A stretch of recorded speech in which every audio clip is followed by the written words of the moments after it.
Christian had an influence on you that really impacted your thoughts about Christianity, about Jesus,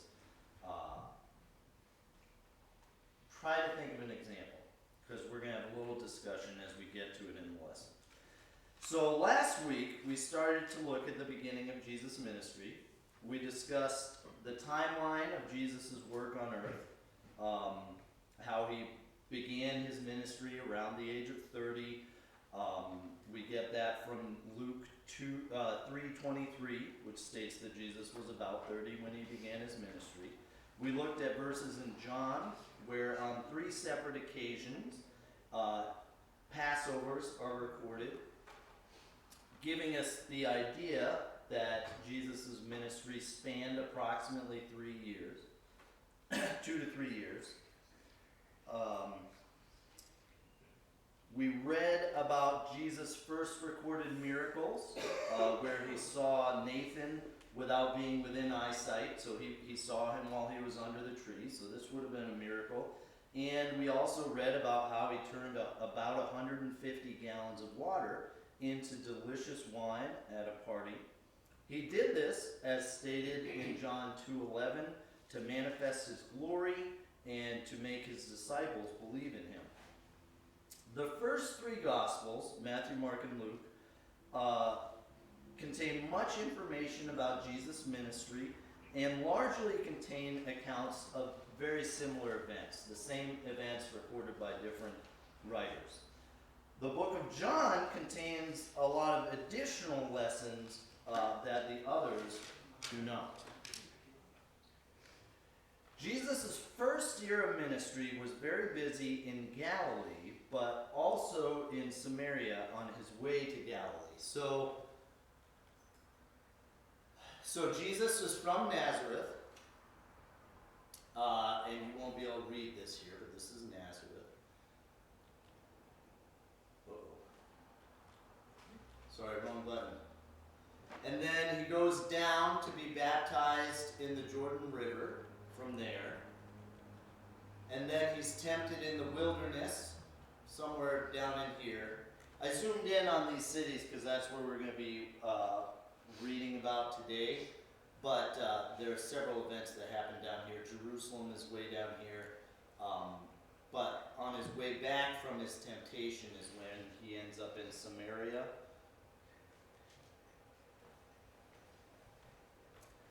During Jesus' second year of ministry, he spent much time in Capernaum. At least we see some miracles of his and some works of his recorded in Capernaum. Capernaum was a commercial town on the northwest shore of the Sea of Galilee. So Capernaum here's the Sea of Galilee, here's the northwest shore, and this area you see him do some works, which we're going to read about today. Cana, here is where he turned the water into wine. So let's start in Matthew 8:5-13. And we see him working there in Capernaum. Matthew 8:5-13. And when Jesus was entered into Capernaum, there came unto him a centurion, beseeching him, and saying, Lord, my servant lieth at home sick of the palsy, grievously tormented. And Jesus saith unto him, I will come and heal him. The centurion answered and said, Lord, I am not worthy that thou shouldst come under my roof, but speak the word only, and my servant shall be healed. For I am a man under authority, having soldiers under me, and I say to this man, Go, and he goeth, and to another, Come, and he cometh, and to my servant, Do this, and he doeth it. When Jesus heard it, he marveled, and said to them that followed, Verily I say unto you, I have not found so great faith, no, none in Israel. And I say unto you that many shall come from the east and west, and shall sit down with Abraham and Isaac and Jacob in the kingdom of heaven. But the children of the kingdom shall be cast into outer darkness. There shall be weeping and gnashing of teeth. And Jesus said unto the centurion, Go thy way, and as thou hast believed, so be it done unto thee. This is one of my very favorite passages. I really like reading this account. So much of what we've studied so far about Jesus and his teaching is him debating people or arguing with people or people who disrespect him. You know, we know that eventually he's crucified. And here is someone that actually gives Jesus the respect and honor that he is due as God. We looked at how 3 different times it's recorded in Mark that Jesus has to tell his disciples that he's going to die and rise again. He has to repeat it because they don't get it. And here, there's this Gentile who is not a Jew, and he believes that Jesus is God. The centurion is a Christian who understands. One thing I tried to look for when I was looking at this account is another example of a miracle that's performed in this way. And I wasn't really able to find something too similar. Here Jesus heals somebody from a distance. I mean, this is God. This is a God miracle. This isn't just, going and laying your hands on somebody. Obviously all miracles come from God, but this is a big miracle to heal somebody. You're not even there. You speak the word and a healing is done.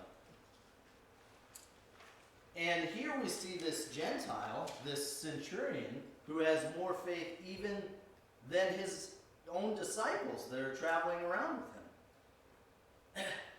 Another thing I want to point out here is, and I try to point this out every single time it happens, because there's so many non-Christians who want to deny the deity of Christ, to say Jesus never claimed to be God.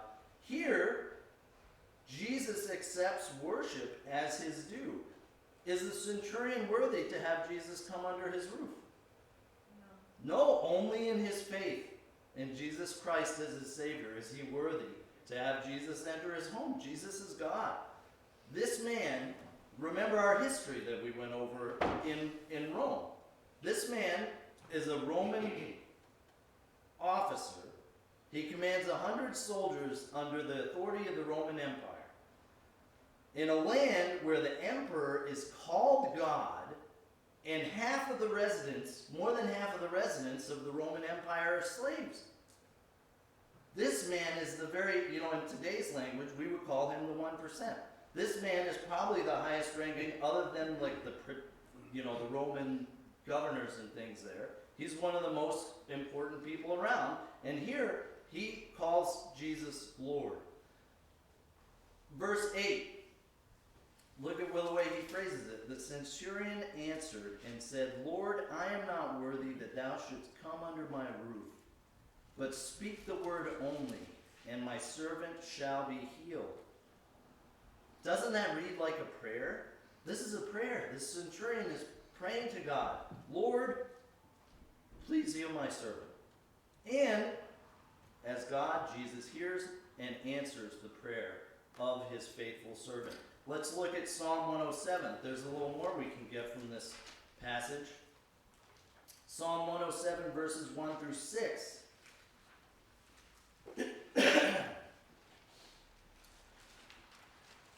Give thanks unto the Lord, for he is good, for his mercy endureth forever. Let the redeemed of the Lord say so, whom he hath redeemed from the hand of the enemy, and gathered them out of the lands from the east and from the west, from the north and from the south. They wandered in the wilderness in a solitary way. They found no city to dwell in. Hungry and thirsty, their soul fainted in them. Then they cried unto the Lord in their trouble, and he delivered them out of their distress. Here in verse 11, Jesus says, And I say unto you that many shall come from the east and the west, and shall sit down with Abraham and Isaac and Jacob in the kingdom of heaven. Here we see the precedence of the Christian under the new covenant over the Israelites who are rejecting Jesus. People like this centurion are going to find themselves in heaven someday with the Jewish patriarchs. patriarchs like Abraham, while the children of the kingdom, the Israelites who reject Jesus Christ, will find themselves in hell. We have many values in common with the Jewish people. You know, you always hear people say, you know, Judeo-Christian values. The Jews, you know, in Israel are certainly a defensive ally against all of the, you know, the Muslim terrorists over in the Middle East. You know, they're certainly an ally of the Christian in a lot of ways. But we are God's people now. The Jews rejected him. Now we are God's people. Salvation was offered to us, and we're the children of God. And here we see our Savior, Jesus, teaching just that. So sometimes I think Christians may put a little bit more of a high importance on the Jewish people. I think it's good to respect them as, you know, God did choose them initially, but now we are God's people. Jesus' first year of ministry is often known as his year of obscurity. We do not see many of Jesus' works recorded prior to John 2:13, where the first recorded Passover of Jesus' ministry occurs. So prior to that, we only really see these two other miracles of seeing Nathan and the water turn to wine. Jesus' second year of ministry is known as his year of popularity. In it, it's in this year that he designates his apostles. These men already followed him as disciples. The word apostle, does anybody know what it means? One sent. Sent ones is what I read. Sent ones. So they're missionaries. The apostles are missionaries sent by Jesus himself. Let's turn to Matthew 10, 1 through 4, where we see Jesus promote these disciples. 10, 1 through 4. And when he had called unto him his 12 disciples, he gave them power against unclean spirits to cast them out, and to heal all manner of sickness and all manner of disease. Now the names of the 12 apostles are these: the first, Simon, who is called Peter, and Andrew his brother, James the son of Zebedee, and John his brother, Philip and Bartholomew, Thomas and Matthew, the publican, James the son of Alphaeus, and Lebbaeus, whose surname was Thaddeus, Simon the Canaanite, and Judas Iscariot, who also betrayed him. Does anyone know the song to remember these guys? Shirley's nodding her head. Shirley knows it? I used it to memorize it in college, but it's quite helpful. Dennis, do you know the song? No, never heard of it.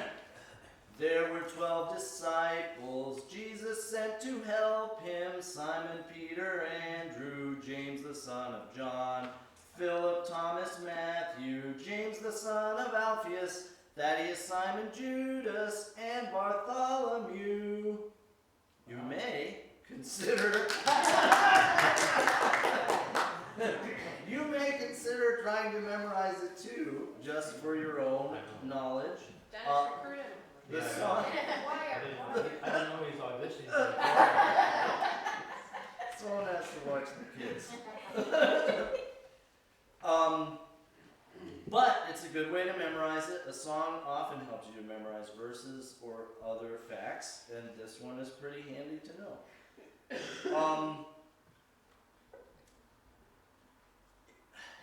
It's not a bad idea to study a little more the people of the Bible, because it can be very confusing.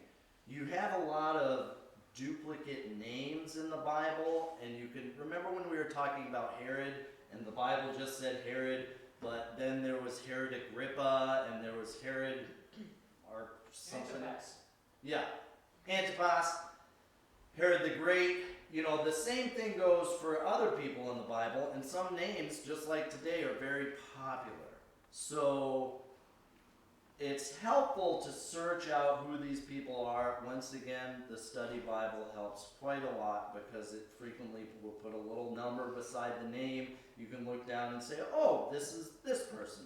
One thing I read that I never knew until studying for this lesson is that Bartholomew, some people say, might be Nathaniel.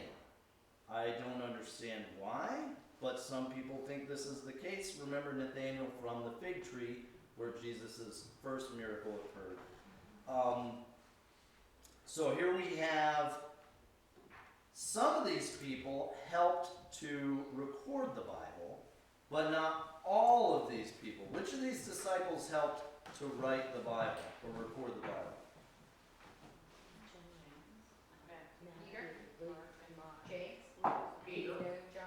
Matthew, John, and Peter. James actually is the wrong James. So this James is the son of Zebedee. The James that recorded the book of James was James, Jesus' half-brother.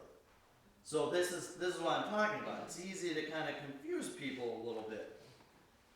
The other writers of the New Testament, so we have Matthew, John, and Peter helped to write the New Testament.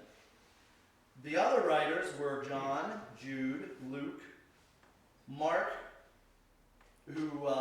John Mark, who served with Paul and Barnabas in the mission field, and James, the brother of Jesus. Jude was also a half-brother of Jesus. Why didn't God use all of his disciples to write the Bible? We're just speculating. We don't know. Why do you think that would be the case? They have different gifts. Yeah, that's exactly. They probably had different gifts. They certainly had different gifts. Maybe they couldn't write. Maybe they couldn't write. I mean, there are certainly some books of the Bible where there's someone else writing on behalf of somebody else. One was Judas. Turn to Acts 12, 1 and 2. And we'll see one reason why they didn't all write the Bible. Acts 12, 1 and 2. Now about that time, Herod the king stretched forth his hands to vex certain of the church, and he killed James, the brother of John, with the sword. So some of these people were martyred before they had a chance. They never even had a chance to write the Bible or portions of the Bible. Some people had a different ministry. Why didn't Jesus write the Bible? He was too busy. He had more important things to do. Anybody can write. Well, not anybody, but almost writing is certainly not as much of a gift as the ability to raise people from the dead. So obviously Jesus was about more important things, and a lot of Jesus' works could be recorded after the fact by John in exile. It seems like that was a good time for him to record. Might also been that more effective to come from other people than Jesus himself, because then people might think he was Absolutely. I think that is one of the good evidences of the Bible that, that it's a real document, because you have these different, some of the disciples did record books in the Bible, and then some were recorded by other Christian disciples. I think that you're right. If the Bible were a made-up document, it would make sense that all of these exact things would line up. You'd have a Matthew book, or you'd have each one of these disciples would have their own book. That's not what the Bible is. The way it was written is great evidence for the truth of the Scriptures. God chooses to work through people, and people have different gifts. Yes, Mark? Is there any evidence that any of those books were written while he was still on the earth? Or at least started? I'd be inclined to think not, because they're traveling around, they're pretty busy during those 3 years of Jesus' ministry, and there isn't a lot of time. But that's a good question. And you would think that if we were doing that, we'd travel around, we would probably take big notes, right? Store them up.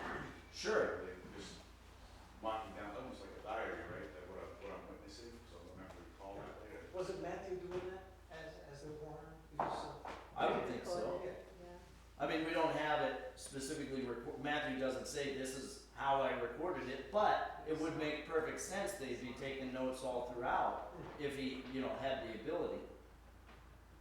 I think some of the disciples, they were from like different cultures, writing to different audiences, decades apart too.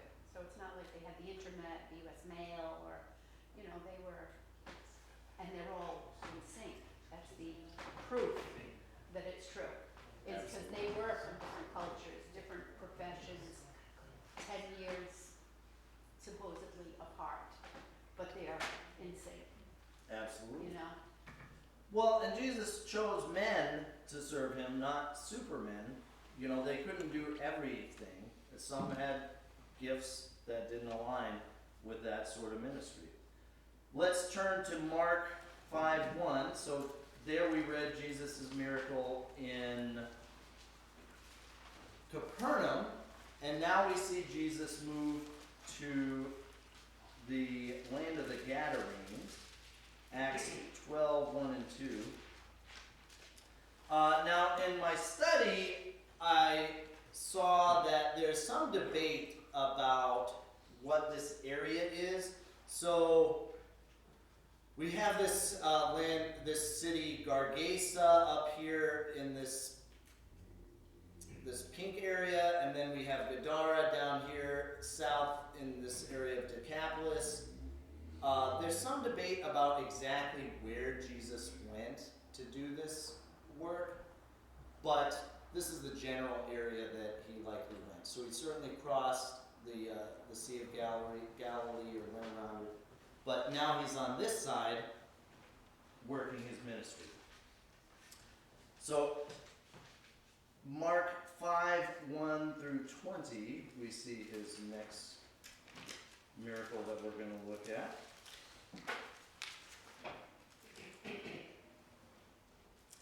And they came over unto the other side of the sea, unto the country of the Gadarenes. And when he was come out of the ship, okay, so he sailed across. Immediately there met him out of the tombs a man with an unclean spirit, who had his dwelling among the tombs, and no man could bind him, no, not with chains, because that he had been often bound with fetters and chains, and the chains had been plucked asunder by him, and the fetters broken in pieces. Neither could any man tame him. And always night and day he was in the mountains and in the tombs, crying and cutting himself with stones. But when he saw Jesus afar off, he ran and worshipped him, and cried with a loud voice, and said, What have I to do with thee, Jesus, thou Son of the Most High God? I adjure thee by God that thou torment me not. For he said unto him, Come out of the man, thou unclean spirit. And he asked him, What is thy name? And he answered, saying, My name is Legion, for we are many. And he besought him much that he would not send them away out of the country. Now there was there nigh unto the mountains a great herd of swine feeding. It's interesting that Jesus is doing this miracle, and he's kind of having a back and forth with these demons. And all the devils besought him, saying, Send us into the swine, that we may enter into them. And forthwith Jesus gave them leave, and the unclean spirits went out and entered into the swine, and the herd ran violently down a steep place into the sea. They were about 2,000, and were choked in the sea. And they that fed the swine fled, and told it in the city and in the country. And they went out to see what it was that was done. And they come to Jesus, and see him that was possessed with the devil, and had the legion, sitting and clothed, and in his right mind. And they were afraid. And they that saw it told them how it befell to him that was possessed with the devil, and also concerning the swine. And they began to pray him to depart out of their coast. And when he was come unto the ship, he that had been possessed with the devil prayed him that he might be with him. Howbeit Jesus suffered him not, but saith unto him, Go home to thy friends, and tell them how great things the Lord hath done for thee, and hath had compassion on thee. And he departed, and began to publish in Decapolis how great things Jesus had done for him. And all men did marvel. So here this maniac, here we have Decapolis, so it kind of makes sense that we're talking about this Gadara area in here. But this maniac, after being healed, tells people throughout Decapolis about Jesus as Savior. He asks to go with Jesus, and Jesus tells him, no, you have to stay here. Why do you suppose Jesus sent him home to serve? He could be a witness. He is a witness. His area. His family probably miss him terribly. Maybe. I also think it shows that he was possessed by the devil, so us, we've got old ways, how coming to Christ, how now we're new. Yes, he has a testimony with these people. A lot of people in the area knew about this maniac of Gadara who was breaking chains and possessed by demons. They probably would have heard about all these swine that killed themselves and threw themselves into the water and drowned.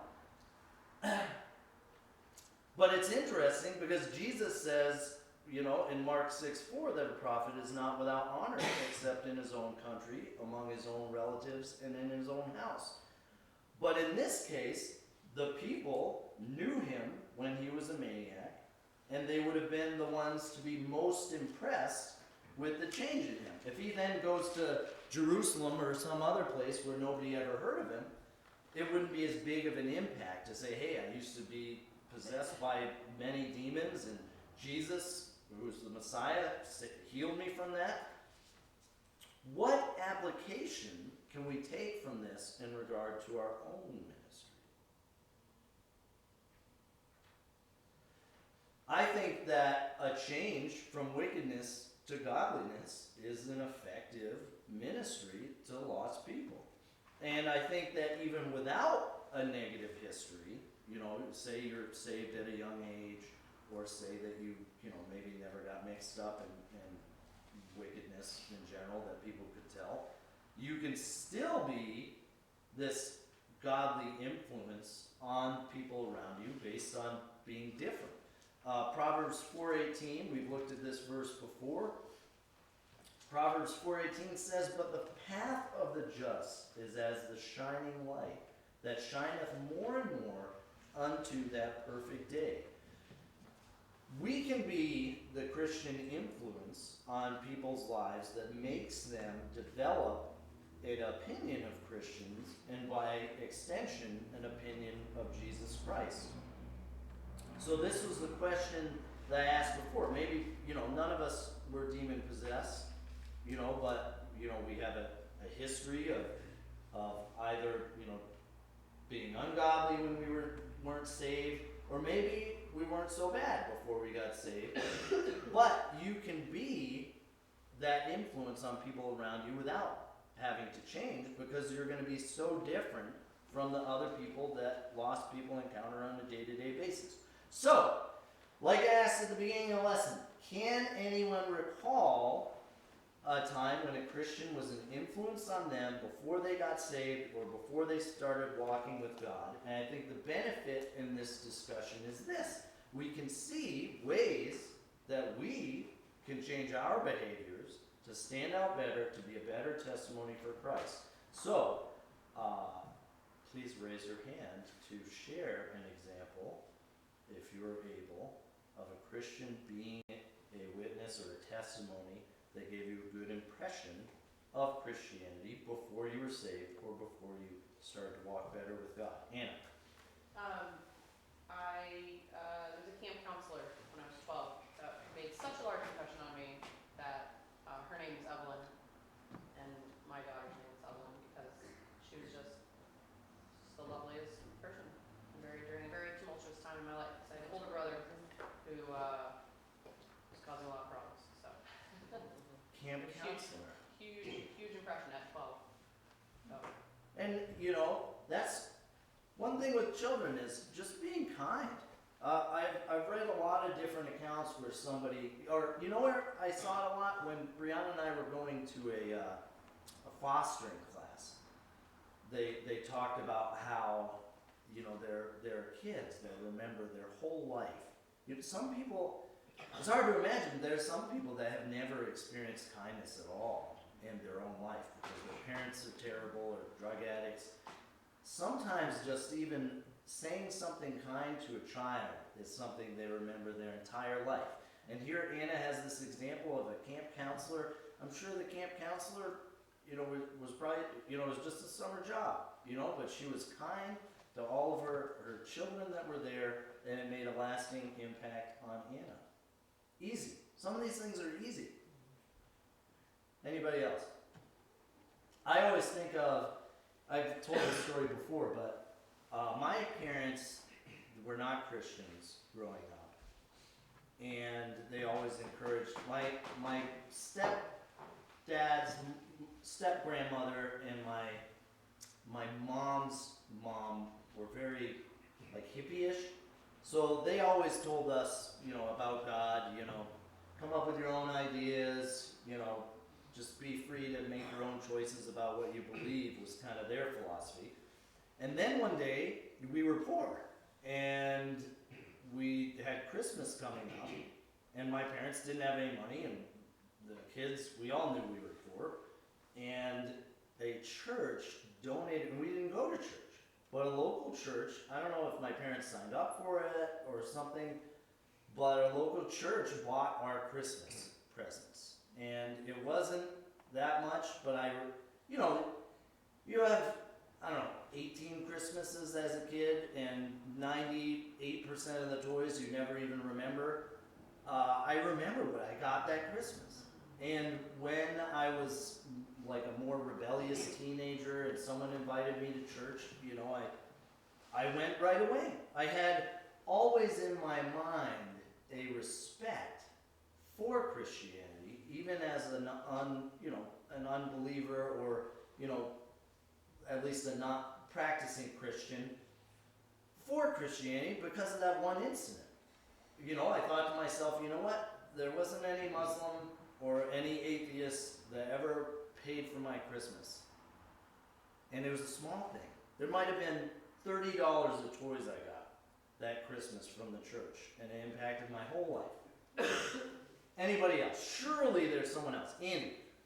Well, I remember my college roommate, and I actually got saved in college, and I remember that this guy just always had his face in a Bible.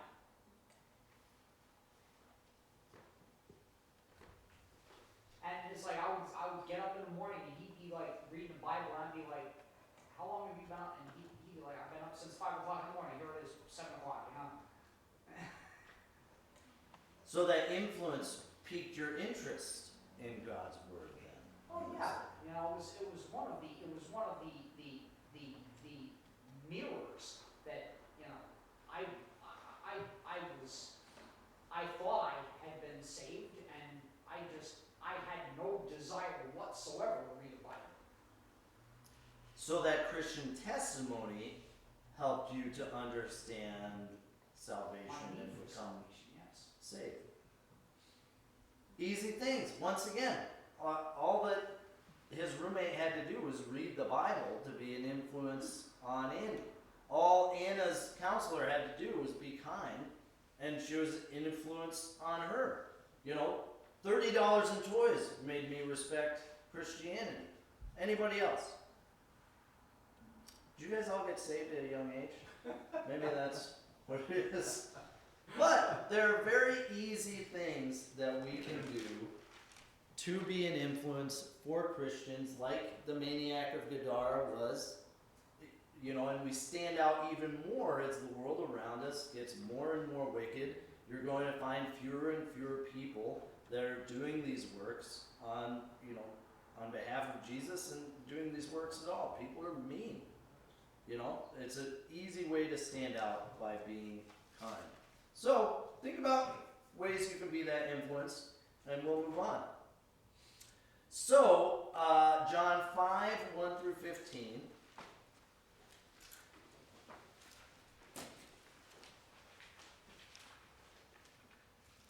We see Jesus make a trip to Jerusalem. I didn't think we would get to this part, so I'll have to adjust the map next week.